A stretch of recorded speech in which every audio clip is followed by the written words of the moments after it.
Sien hoe Jesus daar loop in Jerusalem, met 'n kruis op sy rug en 'n doringkroon.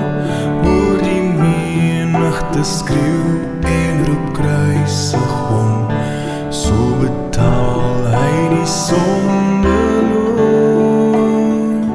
Sien die lam aan die kruis daar op Golgotha, God wat mens word en ly die verneem.